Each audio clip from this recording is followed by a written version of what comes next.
우리가 계속해서 사도행전 말씀을 살펴보고 있습니다. 하나님의 교회가 놀랍게 확장되어가는 놀라운 부흥의 역사를 우리가 사도행전을 통하여서 보고 있습니다. 주님의 교회가 부흥하고 또 하나님의 복음이 선포되어가는 그러한 역사가 진행되는 동시에 교회를 향한 또 하나님의 나라를 향한 또 주를 믿는 성도들을 향한 박해 역시도 함께 득세하는 그런 모습을 우리가 볼 수 있습니다. 특별히 이때에는 유대인들의 지지와 로마의 인정이 절대적으로 필요했던 이 헤롯 왕이 가혹하게 그리스도인들을 핍박하기 시작합니다. 교회를 향한 박해, 교회를 향한 공격이 너무나도 가혹하게 지금 가해지고 있습니다. 그래서 사도 중에 첫 번째 순교자가 오늘 본문에 기록되어 있습니다. 세베대의 아들이자 요한의 형제이며 베드로, 안드레, 요한과 함께 가장 먼저 예수님의 제자가 되었던 그 야고보가 순교합니다. 초대교회의 가장 중요한 지도자 중에 한 사람이었고 예수님의 가르침을 직접 받았으며 교회의 첫 기틀이 되었던 그 사도 야고보가 이 헤롯의 칼에 의하여 죽임을 당한 것입니다. 헤롯의 박해는 여기서 그치지 않았습니다. 야고보를 죽인 이후에 곧바로 베드로를 잡아 옥에 가두었습니다. 아마도 헤롯은 베드로 역시도 바로 죽이려고 했던 것 같습니다. 그러나 유대의 명절인 무교절이 끼는 바람에 이 사형 집행이 뒤로 미루어집니다. 헤롯이 유대의 율법 혹은 유대교의 풍습을 존중해서 이 베드로의 사형을 뒤로 미룬 것이 아닙니다. 헤롯의 관심은 오직 자기의 자리를 지키고 권세를 누리는 일에 모든 목적이 있습니다. 그저 사람들의 입맛에 맞추어주고 자기의 권력을 견고히 하기 위해서 지금 헤롯은 베드로의 사형 집행을 뒤로 미룬 것일 뿐입니다. 예루살렘 교회는 심각한 위기에 처했습니다. 사도행전 2장에 나타났던 그런 대규모의 부흥이 다시 일어나기는 어려운 듯이 보입니다. 부흥은 고사하고 이제 교회가 유지되는 것조차도 보장할 수 없는 그런 지경에 처하고 말았습니다. 지도자들은 옥에 갇히고 혹은 죽고 그런 일들이 벌어졌고요. 또 교회를 섬기기 위하여 새롭게 세웠던 그런 집사들은 박해를 피해 다른 곳으로 옮겨갔습니다. 그 공격이 너무나 가혹하고 고통스러웠습니다. 그리고 그러한 공격에 교회는 맞설 힘이 없었습니다. 교회는 아무런 힘이 없었습니다. 때리면 맞아야 했고 옥에 가두면 갇혀야 했고 칼로 죽이면 죽어야 하는 그런 연약함, 아무런 힘이 없는 모습, 그 모습이 바로 교회의 모습이었습니다. 마치 하나님 나라의 확장이 멈춘 듯이 보였습니다. 예수님께서 맡기신 지상 명령과 교회의 사명이 다 실패한 듯이 보였고 교회는 한 치 앞도 내다볼 수 없는 너무나도 큰 위기와 절망, 두려움과 공포 가운데에 교회는 정말 풍전등화처럼 바람 앞에 있는 등불처럼 언제 꺼질지 모를 그런 위기 가운데 교회는 서 있어야 했습니다. 사랑하는 성도 여러분, 그때에 교회가 무엇을 했을까요? 여러분, 그것이 우리가 봐야 될 첫 번째 주제입니다.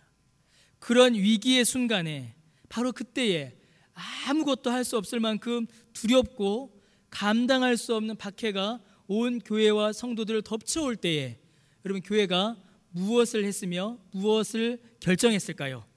여러분, 5절 말씀을 우리가 함께 읽어보도록 하겠습니다. 5절을 함께 읽겠습니다. 시작. 이에 베드로는 옥에 갇혔고 교회는 그를 위하여 간절히 하나님께 기도하더라. 교회는 기도하기로 결정했습니다. 사랑하는 성도 여러분, 교회는 기도했습니다. 왜냐하면 아무 힘도 없었기 때문입니다. 무력으로 반란을 일으킬 수도, 권력으로 정치 투쟁을 할 수도, 재력으로 뇌물을 바칠 수도 교회는 할 수 없었기에 교회가 할 수 있는 것은 기도밖에는 없었습니다. 그거 말고는 교회가 할 수 있는 것이 없었습니다. 가장 강력한 세상의 공격 앞에 교회는 세상이 보기에는 아무것도 할 수 없는, 아무것도 기대할 수 없는 기도를 선택했습니다. 그리고 그들은 모여서 간절히 기도했습니다. 사랑하는 성도 여러분, 기도야말로 교회가 반드시 해야 하는 것이었습니다. 기도 말고는 할 수 있는 것이 없었을 뿐만 아니라 기도 외에는 그들이 해야 할 것이 없었습니다. 교회는 기도해야 했습니다.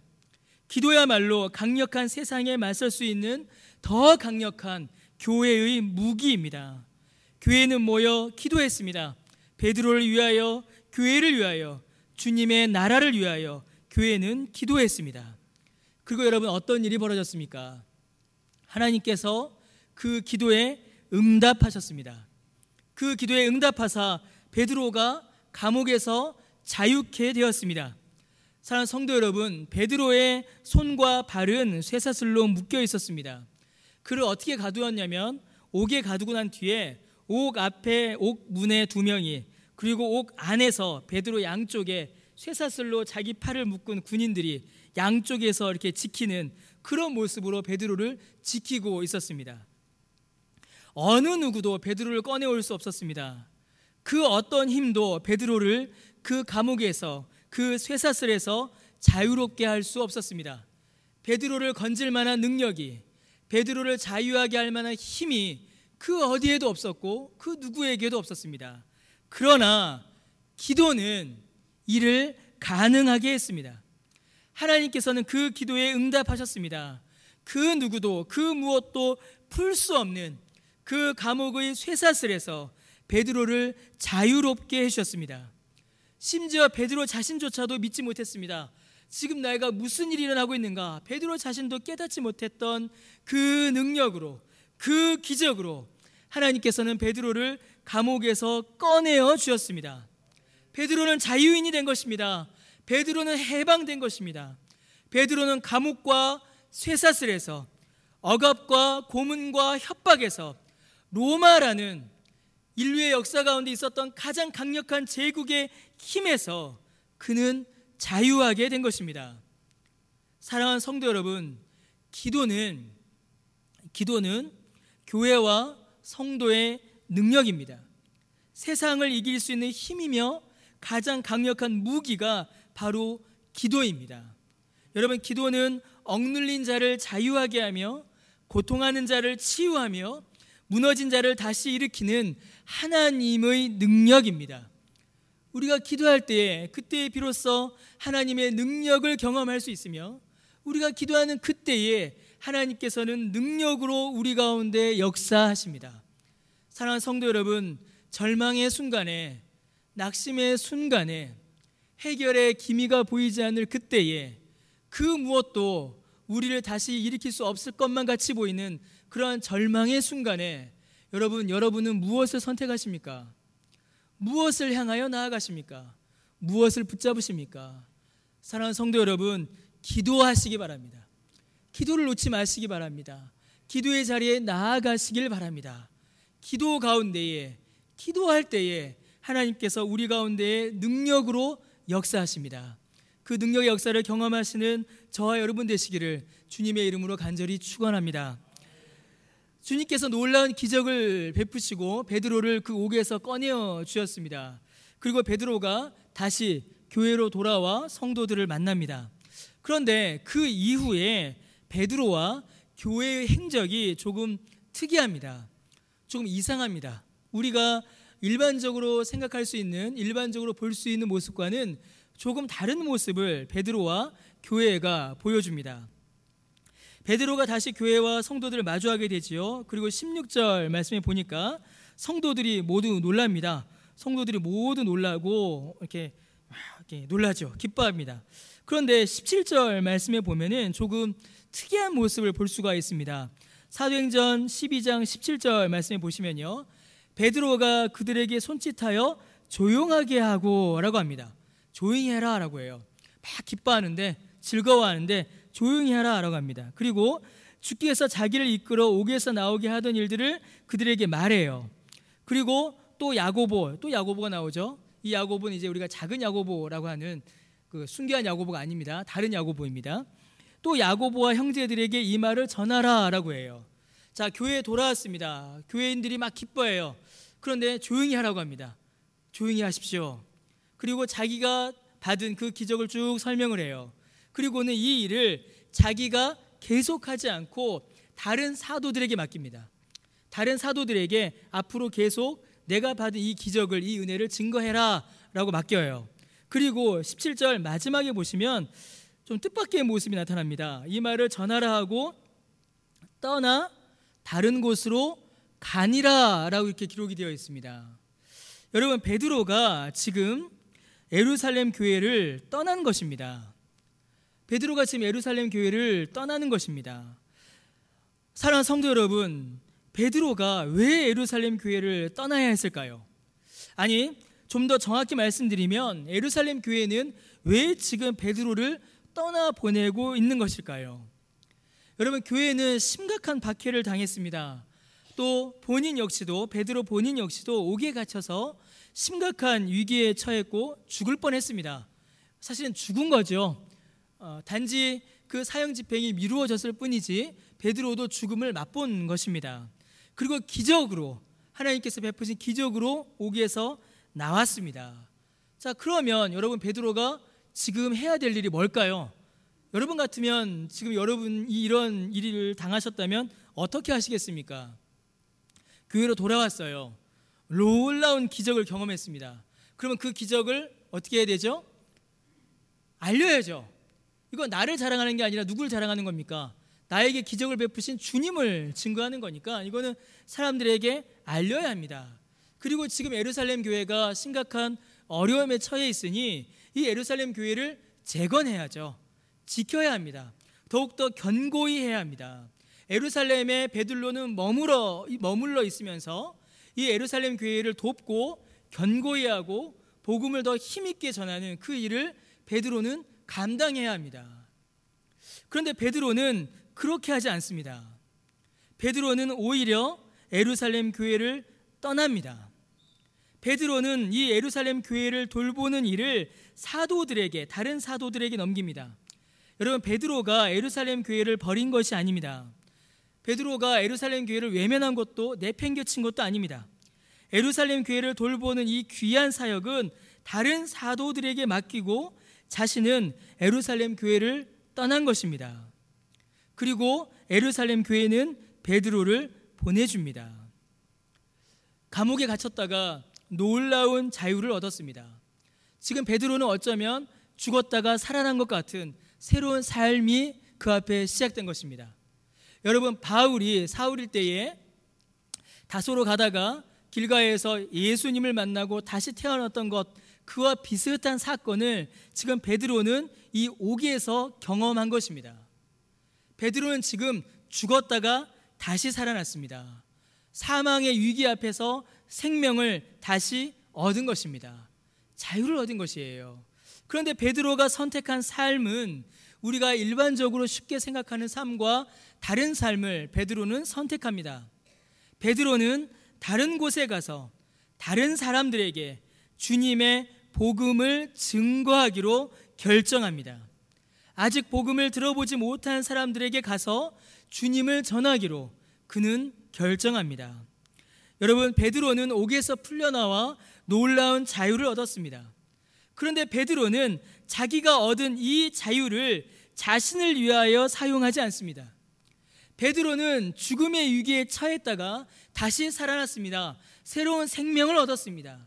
그런데 베드로는 자기에게 주어진 이 새로운 생명을 자기를 위하여 사용하기로 결정하지 않습니다. 베드로는 자기에게 주어진 이 자유를, 자신이 받은 이 생명을 하나님의 나라를 위하여 사용하기로 결정합니다. 베드로는 자유했습니다. 세상의 어떤 권력도 무력도 그를 옥에 가두어 놓을 수 없었습니다. 그는 완전한 자유인이었습니다. 그러나 그 자유에는 목적이 있었습니다. 하나님께서 주신 자유이기에 하나님의 목적이 그 자유에 있었습니다. 여러분, 그 목적이 무엇일까요? 그 자유의 목적은 주의 종이 되는 것이며 주의 증인이 되는 것이었습니다. 베드로가 선택한 자유는 하나님의 종이 되는 자유입니다. 하나님을 섬기는 자유입니다. 하나님께 영광을 올려드리는 자유이며 하나님의 복음을 증거하는 자유입니다. 아무 목적 없이 야, 이제 나는 감옥에서 나왔다. 이제 나는 자유인이다. 나는 이제 생명을 얻었다. 이제 내 마음대로 살래. 그게 아니라 내 유익을 위하여 살래. 그게 아니라 자기 만족을 위하여 마음대로 살아가는 방종이 아니라 거룩하고 영광스러운 자유를 그는 선택한 것입니다. 사랑하는 성도 여러분, 하나님의 종이 되기로 한 베드로는 그리스도의 증인이 됩니다. 이미 그는 그리스도의 증인이었습니다. 그리스도를 증거하다가 옥에 갇혔고 죽을 뻔한 사람이었습니다. 그러나 그는 자신에게 주어진 자유를 통하여 주님께서 주신 명령에 온전히 순종하기로 결정합니다. 여러분, 베드로는 이전까지는 주로 유대인들에게만 복음을 전했습니다. 그러나 이후로 그는 이방인들에게도 복음을 전합니다. 베드로는 그 이전까지는 주로 예루살렘에서만, 유대 땅에서만 복음을 전했습니다. 그런데 이제 이후로 베드로는 사마리아와 땅끝과 이방 땅에까지 나아가 복음을 전하기 시작합니다. 여러분, 유대인만이 아닌 이방인에게, 예루살렘만이 아닌 사마리아와 땅끝까지 이르러 모든 민족과 모든 나라에 예수님을 증거하는 주님의 삶을 살기로, 증인의 삶을 살기로, 주님의 영광을 위하여 사는 종이 되기로, 주님의 명령을, 주님의 말씀에 온전히 순종하기로 자신의 삶을 주 앞에 드린 것입니다. 하나님께서 주신 자유를 통하여 그리스도의 종이 되었으며, 하나님께서 주신 그 자유를 통하여 그리스도의 증인이 된 것입니다. 여러분, 이것이야말로 베드로의 정체성이었으며 이후에 모든 사도들, 바울을 비롯한 모든 사도들과 그리스도인들의 정체성이 되었습니다. 사랑하는 성도 여러분, 그리고 하나님께서 생명의, 구원의 자유를 주신 우리도 그리스도의 종이자 그리스도의 증인이 되어야 합니다. 이것이 하나님께서 우리에게 자유를 주시고 생명을 주신 구원의 목적입니다. 우리에게 자유를 주신 그 자유의 목적입니다. 사랑하는 성도 여러분, 교회를 향한 공격이 너무나 가혹하고 고통스러워서 마치 하나님의 나라가 실패하고 그리스도의 복음이 무너지고 주님의 교회는 더 이상 존재할 수 없을 것처럼 보였습니다. 교회의 지도자들은 극심한 어려움을 당해야 했고 성도들은 뿔뿔이 흩어졌으며 교회를 유지하는 것 자체가 목숨을 걸어야 하는 그러한 위기가 교회에 닥쳐왔습니다. 그러나 이러한 위기, 이러한 어려움은 초대교회 때만 있었던 것이 아닙니다. 교회의 역사를 살펴보면 이러한 위기에 있었을 때가 위기에 처하지 않았을 때보다 훨씬 더 많았습니다. 교회는 수도 없이 셀 수 없는 위기와 공격과 위협과 어려움을 교회는 겪어왔습니다. 그러나 사랑하는 성도 여러분, 하나님의 나라는 한 번도 멈추지 않고 전진해 나갔습니다. 그리스도의 복음의 역사는 한순간도 정체되지도 위축되지도 않았습니다. 마치 이 땅 위에 있는 모든 교회가 다 무너지고 다 쓰러지고 사라질 것처럼 보이는 그런 일이 일어나도 주님의 교회는 이 땅 가운데서 사라지지 않았고 주님의 교회는 이 땅 가운데서 확장되어 나아갔습니다. 여러분, 어떻게 이런 일들이 일어날 수 있었을까요? 어떻게 이런 기적이 일어날 수 있었겠습니까? 사랑하는 성도 여러분, 기쁨과 감사와 감격으로 그리스도의 종이 되어 그리스도의 영광을 위하여 살아가려는 그들을 통하여서 이 모든 일들이 이루어졌습니다. 기꺼이 자원함으로 그리스도의 증인이 되어 자신의 모든 것을 통하여 그리스도를 증거한 자들을 통해 이 영광스러운 하나님 나라의 역사가 이 땅 가운데 이루어져 왔습니다. 충성되고 신실하며 자기 자신보다 하나님을 더욱 사랑하는 그리스도의 종, 그리스도의 증인들을 통하여 자기에게 주어진 자유를, 하나님께서 허락하신 그 자유를 자기 자신을 위한 방종으로 허비하는 것이 아니라 주를 위하여 그 자유를 드리는 충성된 주의 종들을 통하여, 주의 증인들을 통하여 주님의 교회가 세워지고 이루어지고 주님의 나라가 이 땅 가운데 확장되어 온 것입니다. 초대교회의 성도들과 초대교회의 사도들을 통하여서 이 일이 이루어졌고, 교회의 역사 가운데 있었던 수많은 믿음의 사람들을 통하여 이 일이 이루어졌으며, 종교개혁을 일으켰던 개혁자들을 통하여서 이 일이 이루어졌고, 그리고 지금 이 자리에 계신, 이 자리에서 하나님께 예배드리고 계신, 지금 이 자리에 계신 여러분들을 통하여서 하나님 나라의 역사가 이 땅 가운데서 지금도 이루어지고 있는 것입니다. 하나님께서 주신 생명을, 하나님께서 주신 이 자유를 하나님께 영광 올려드리는 그리스도의 종이요, 그리스도를 증거하는 그리스도의 증인으로 살아가는 여러분을 통하여서 하나님의 나라와 하나님의 복음이 이 땅 가운데서 지금도 중단되지 않고 멈추지 않고 무너지지 않고 지금도 선포되며 이루어지며 확장되어 가고 있는 것입니다. 여러분은 귀한 자리에 계신 것이지요. 여러분은 영광스러운 자리에 계신 것입니다. 여러분은 영광스러운 자유인이요, 영광스러운 하나님의 종입니다. 그 사실을 기억하시길 바랍니다. 사랑하는 성도 여러분, 그 반대의 자리에 있던 사람이 헤롯이었습니다. 헤롯은 자유인이었습니다. 그는 자유인이다 못해 자유인을 옥에 가두는 권력을 가진 사람이었지요. 그러나 그는 자유인이 아니었습니다. 그는 죄와 허물에 속박되어 있던 자였습니다. 왜냐하면 그는 돈과 권력의 노예였기 때문입니다. 그는 자기의 영광과 부와 권력을 증언하는 데에 모든 것을 다 쏟아부었습니다. 여러분, 오늘 말씀에 보시면 20절에서 23절 말씀에 보시면 이 헤롯이 곡식을 쥐고 있었습니다. 그러니까 주변 나라들이 곡식을 얻으러 온 것이죠. 그때 이 헤롯이 자기의 권력과 자기의 부와 자기의 위엄을 사람들 앞에 증명합니다. 이 헤롯은 자기를 증언합니다. 그래서 21절 말씀에 보시면 헤롯이 나를 택하여 왕복을 입고 단상에 앉아 백성들에게 연설했다라고 하죠. 그 소리를 들은 사람들이 이것은 신의 소리요 사람의 소리가 아니다 라고 이렇게 말합니다. 여러분, 많은 학자들은 뭐라고 여기를 설명하냐면 헤롯이 사람들에게 연설할 이때에 헤롯은 은으로 만든 옷을 입었다라고 이렇게 설명합니다. 여러분, 한번 상상해 보시겠습니까? 햇볕이 이렇게 내리쬐요. 그런데 은으로 만든 옷을 입은 겁니다. 여러분, 그것을 우리가 눈을 뜨고 볼 수가 있을까요? 그 빛, 그 화려함, 그 영광의 광채를, 사랑하는 성도 여러분, 우리가 눈을 뜨고 그 빛을 볼 수가 있겠습니까? 은으로 만든 옷이 얼마나 휘황찬란하게 빛났겠습니까? 여러분, 헤롯은 여기에 자기의 인생의 목적이 있었습니다. 내가 얼마나 권력이 있는지, 내가 얼마나 부자인지, 내가 얼마나 영광스러운지 자기를 증명하고 자기를 증언하고 자기를 증거하는 데에 자신이 가진 모든 것을 다 쏟아부었습니다. 그리고 여러분, 그 결과가 어떨까요?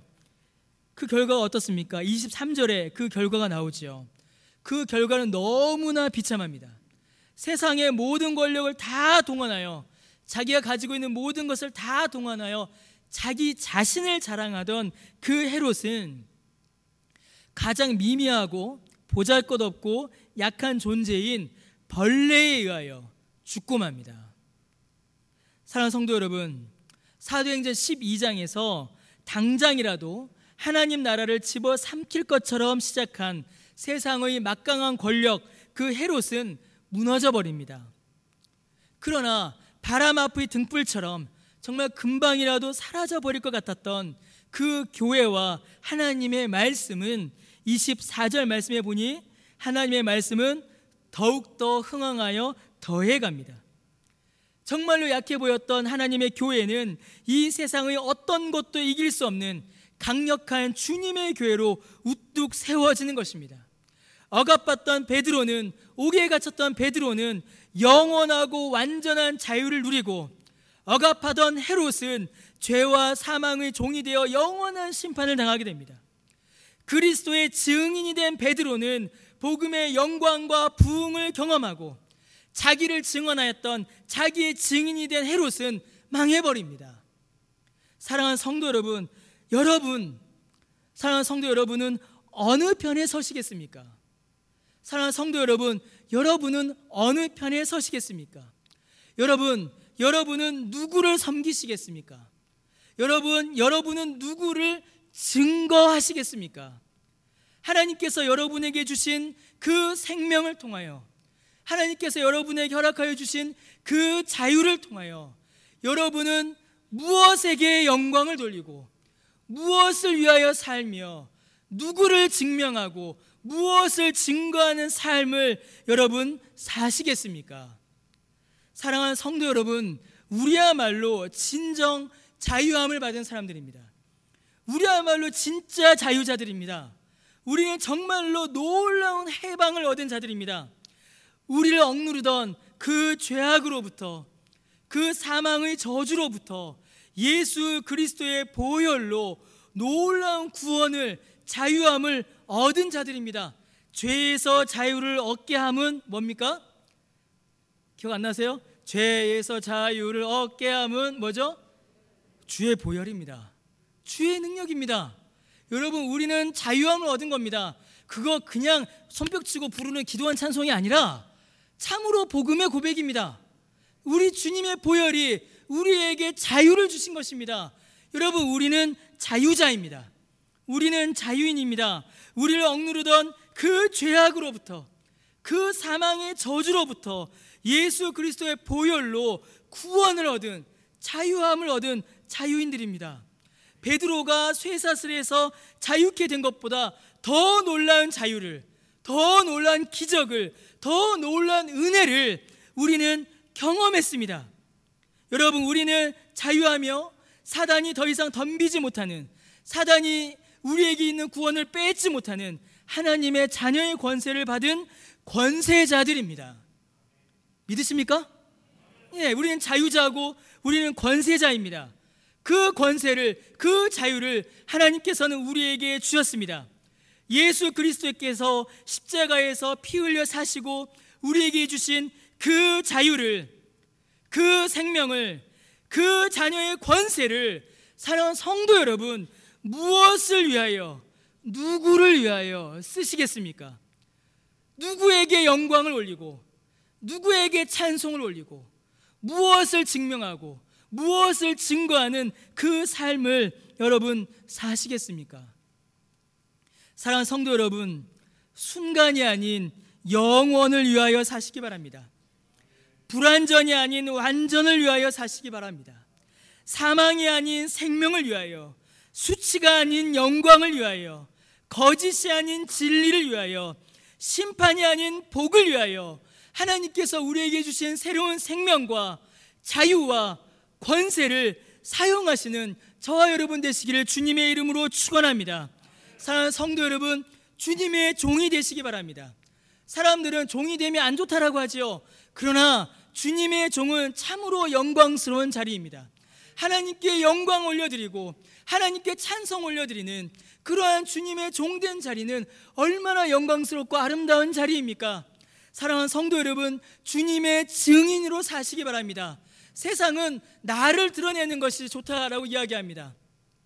세상은 내 실력을, 내 능력을, 내가 얼마나 부자인지, 내가 얼마나 잘하는지, 내가 얼마나 똑똑한지 나를 증거하는 것이 좋은 거다라고 세상은 말합니다. 그러나 사랑하는 성도 여러분, 주님을 증거하는 것이 참된 복입니다. 주님을 증거하는 것이 참으로 영광스러운 삶입니다. 주님의 증인되는 삶을 사시는 저 여러분 되시기를 주님의 이름으로 축원합니다. 사랑하는 성도 여러분, 지금 제가 여러분께 드리는 말씀은 우리 모두가 다 베드로처럼 혹은 선교사들처럼 지금 우리가 살고 있는 이 자리를 다 박차고 나가서 밖에 나가서 전도하자, 선교하러 가자, 제가 지금 그 말씀을 드리는 것이 아닙니다. 사랑하는 성도 여러분, 하나님께서는 우리를 주의 종이요, 우리를 주님의 증인으로 우리를 부르셨습니다. 그리고 우리를 보내셨습니다. 하나님께 영광 올려드리라고, 우리로 말미암아 주님을 증거하라고 우리를 보내셨습니다. 여러분, 참 재밌는 게 있어요. 하나님께서 우리를 부르신 곳과 우리를 보내신 곳이 같은 곳입니다. 같은 곳입니다. 하나님께서는 우리를 부르신 그곳에서 다시 우리를 보내십니다. 우리를 부르신 그곳으로 하나님께서는 우리를 다시 보내십니다. 바로 우리의 삶의 현장입니다. 우리가 살아가고 있는 바로 그 자리입니다. 사랑하는 성도 여러분, 지금 내가 여러분이 살아가고 있는 그 자리가 하나님께서 우리를 부르신 자리이며 하나님께서 우리를 보내신 자리입니다. 바로 그 자리에서 하나님께 영광을 올려드리고 바로 그 자리에서 하나님을, 그리스도를 증거하는 삶을 살아야 합니다.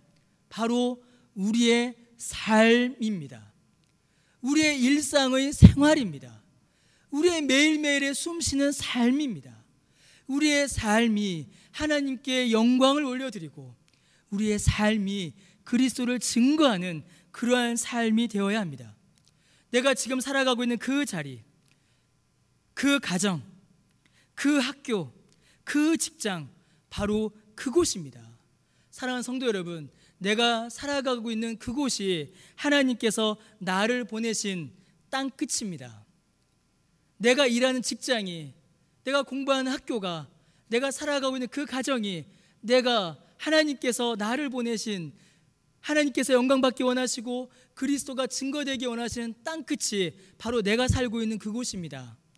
사랑하는 성도 여러분, 내가 매일매일 만나는 그 사람들이, 내 가족이, 내 친구가, 내 동료가 하나님께서 그리스도를 증거하라라고 나를 보내신, 나로 하여금 만나게 하신 온 민족이고 모든 나라이고 이방인입니다.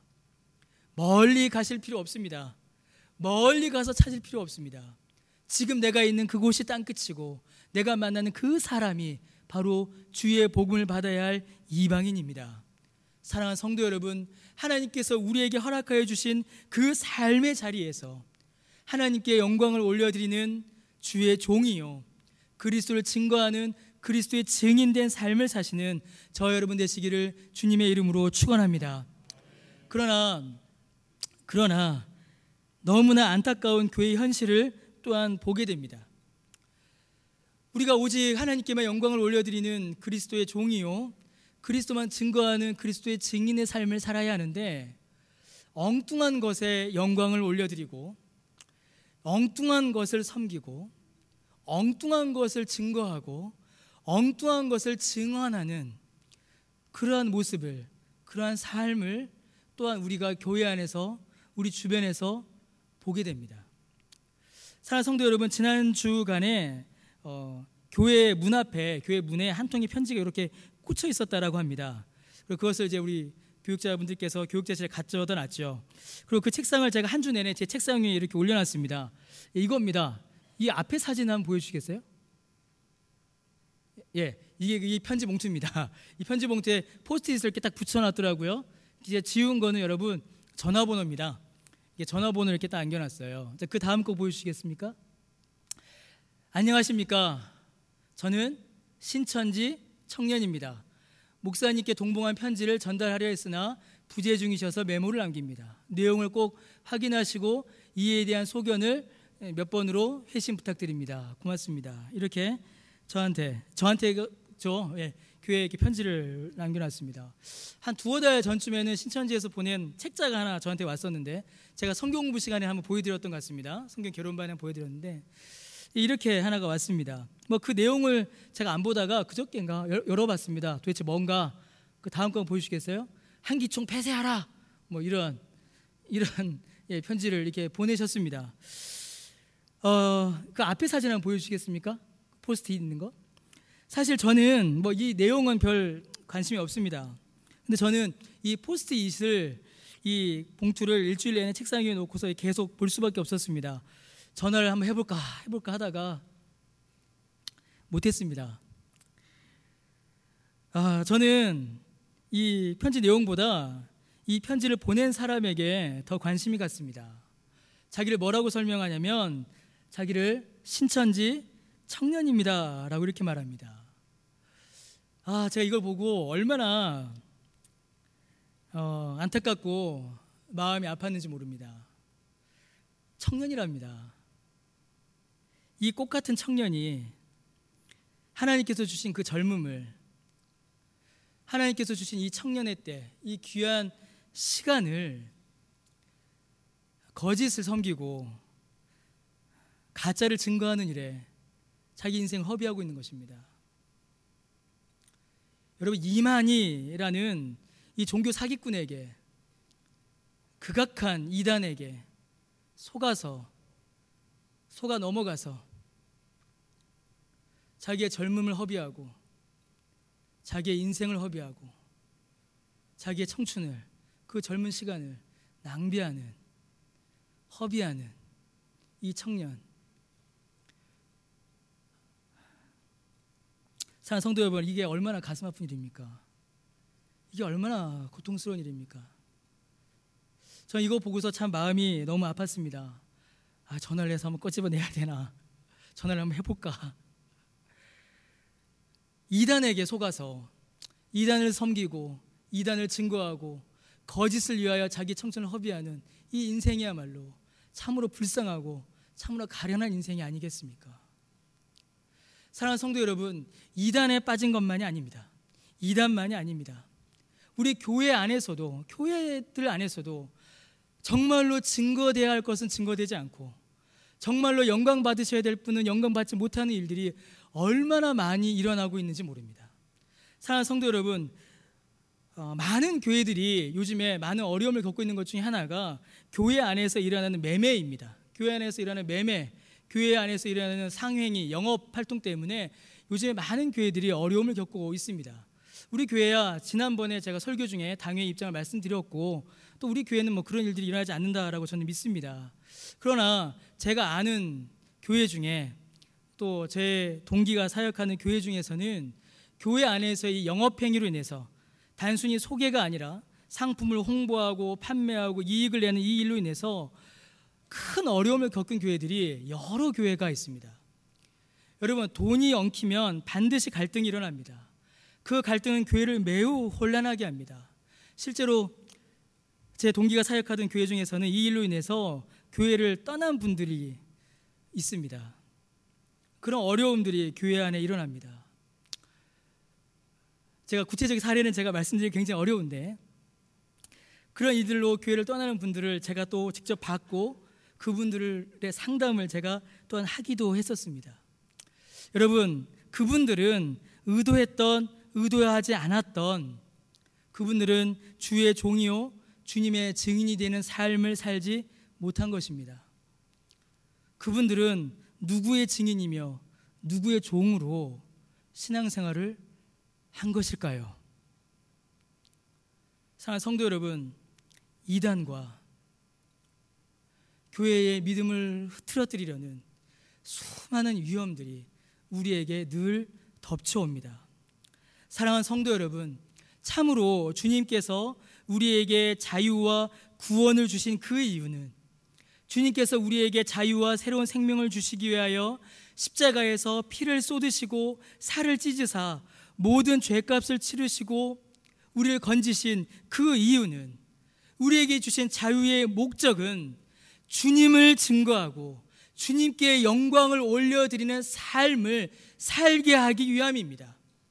돈을 섬기기 위하여, 이단을 섬기기 위하여, 거짓을 증거하기 위하여 사는 것이 아니라, 자기를 자랑하고 자기를 증명하기 위하여 살아가는 것이 아니라 예수 그리스도를 섬기고 예수 그리스도를 증거하라고 우리에게 새로운 생명을 주시고 우리에게 자유를 주신 것입니다.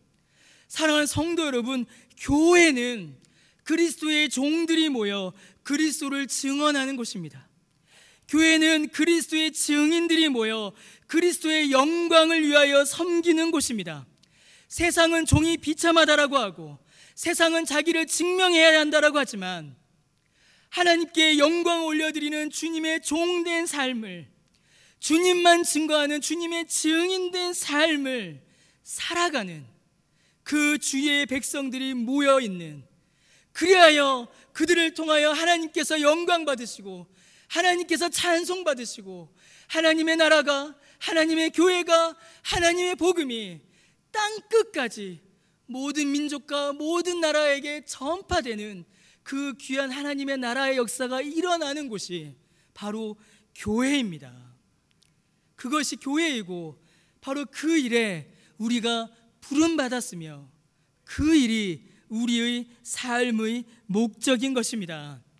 사랑하는 성도 여러분, 그리스도인은 그리스도의 종이며 그리스도의 증인입니다.